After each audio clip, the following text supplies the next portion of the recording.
नाजरीन, सब की निगाहें तहरीक इंसाफ के 8 फरवरी के एहतजाज पर जमी। 8 फरवरी का मैच कौन जीतेगा कुछ कहा नहीं जा सकता। ये पीटीआई और हुकूमत दोनों का ही इम्तिहान है। हुकूमत एहतजाज को नाकाम बनाना चाहती है, जबकि तहरीक इंसाफ इसे कामयाब बनाने के लिए सर धड़ की बाजी लगा रही है। तहरीक इंसाफ के नए हार्डलाइनर लीडरों ने सख्त मौक़िफ़ इख्तियार कर लिया है। वो ये दावा भी कर रहे हैं कि यौम सियाह के बाद एक मरतबा फिर इस्लामाबाद मार्च किया जाएगा, जो पहले से ज्यादा कुव्वत के साथ किया जाएगा। तहरीक इंसाफ केपी के सदर जुनैद अकबर ने अपनी मुमकिन गिरफ्तारी पर कारकुनान को अहम सड़कें बंद करने का पूरा प्लान दे दिया है। कारकुन कहां कहां सड़कें और रास्ते बंद करेंगे। दूसरी तरफ पंजाब में आलिया हमजा और दूसरे पीटीआई रहनुमाओं ने मीनार पाकिस्तान पर किए जाने वाले जलसे के लिए राबते शुरू कर दिए हैं। तहरीक इंसाफ के रहनुमाओं का यह दावा है कि हुकूमत घबराई हुई है और उन्हें ऑफरें की जा रही हैं किसी तरह एहतजाज और यौम सियाह को ही मनसूख कर दिया जाए। यौम सियाह की कॉल बानी पीटीआई ने दी है और वही इसको मनसूख कर सकते हैं। साबिक स्पीकर कौमी असम्बली असद कैसर और जुनैद अकबर के मुताबिक 8 फरवरी को यौम सियाह जरूर मनाया जाएगा। दुनिया को दिखाएंगे कि पाकिस्तान में फैसले सिर्फ अवाम नहीं करेंगे।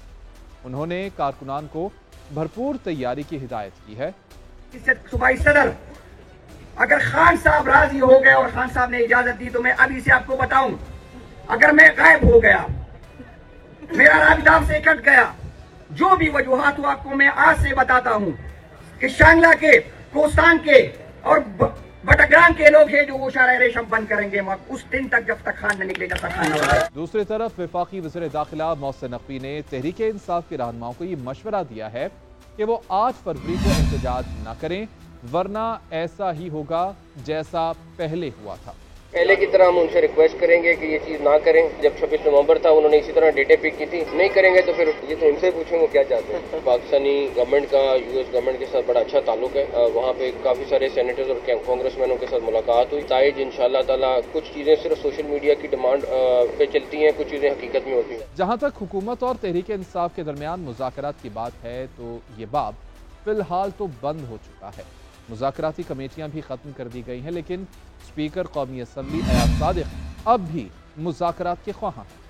कौमी असम्बली सेक्रेटरीट ने अभी तक मुज़ाकराती कमेटियों को बाकायदा तौर पर डी नोटिफाई नहीं किया। तर्जुमान कौमी असम्बली कहते हैं कि स्पीकर अयाज सादिक ने मुज़ाकराती कमेटी को बरकरार रखने का हुक्म दिया है। सेनेटर फैसल वाडा भी इस वक्त खबरों में हैं।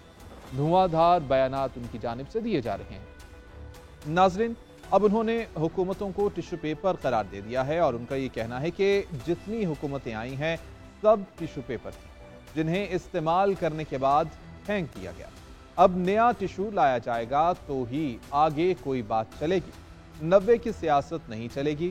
शहबाज शरीफ वज़ीर आज़म बने बैठे हैं, काम कोई और कर रहा है। इससे पहले वो बानी पीटीआई पर भी इल्जामात लगा चुके हैं कि वो इंसान को इस्तेमाल करके टिश्यू पेपर की तरह फेंक दे। नाज़रीन, अब एक बड़ा सवाल यह है कि क्या महंगाई का एक नया तूफान और ज़िमनी बजट आने वाला है? गरीब की जिंदगी क्या मजीद तंग होने वाली है? चंद रोज पहले ही IMF हुक्काम ने हुकूमत पर दबाव डाला था कि शॉर्टफॉल पूरा करने के लिए एक मिनी बजट लाया जाए। मिनी बजट का मतलब यह है कि टैक्सेस में मजीद इजाफा, लेकिन वज़ीर आज़म शहबाज शरीफ ने IMF का ये मुतालबा यकसर मुस्तरद कर दिया और दूसरे तरीके इख्तियार करने का कहा था। IMF की टीम इस सारी सूरत हाल का जायजा लेने इसी माह पाकिस्तान आ रही है।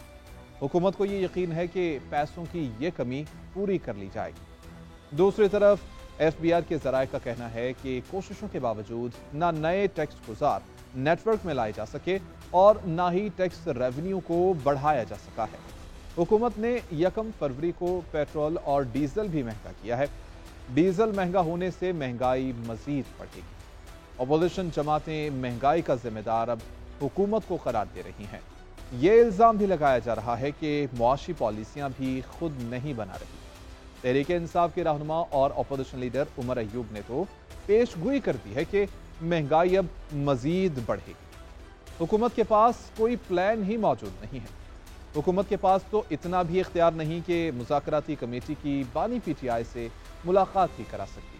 हालात बिल्कुल ठीक नहीं है। इन्वेस्टमेंट 0/0 है। लार्ज स्केल मैन्युफैक्चरिंग जो कि मईशत का एक इंजन होता है, उसकी जीरो ग्रोथ नहीं है, नेगेटिव मनफी ग्रोथ। इंजन गाड़ी का आपका सीज हुआ हो, गाड़ी कहां पे चलेगी, मईशत कहां पे चलेगी। नाज़रीन, इस तमाम सूरत हाल पर वफाकी वज़ीर ख़ज़ाना मोहम्मद औरंगज़ेब मुतमईन हैं कि उनका ये दावा है कि मईशत तो बेहतर हो रही है, लेकिन नए टैक्सेस नहीं लगाए जा रहे और पाकिस्तान युआद बॉन्ड्स जारी करने की तैयारी कर रहा है। मुल्क की GDP में जून तक 3.5% इजाफा होगा। FBR जनवरी 2025 में 85 अरब रुपए के महसूलात जमा करने में नाकाम रहा है और जनवरी में 956 अरब रुपए के हदफ के मुकाबले में सिर्फ 872 अरब रुपए ही जमा किए गए हैं। गोया ये वसूलियां एक साल कबल के मुकाबले में 26% ज्यादा हैं, लेकिन हदफ से कम जरूर है। रवा माली साल के इब्तिदाई 7 माह जुलाई ता जनवरी के दौरान महसूलात की वसूलियों में मजमूई शॉर्टफॉल 468 अरब रुपए तक पहुंच गया है, जो FBR के लिए बाकी 5 महीनों में पूरे करना बहुत मुश्किल नजर आ रहा है।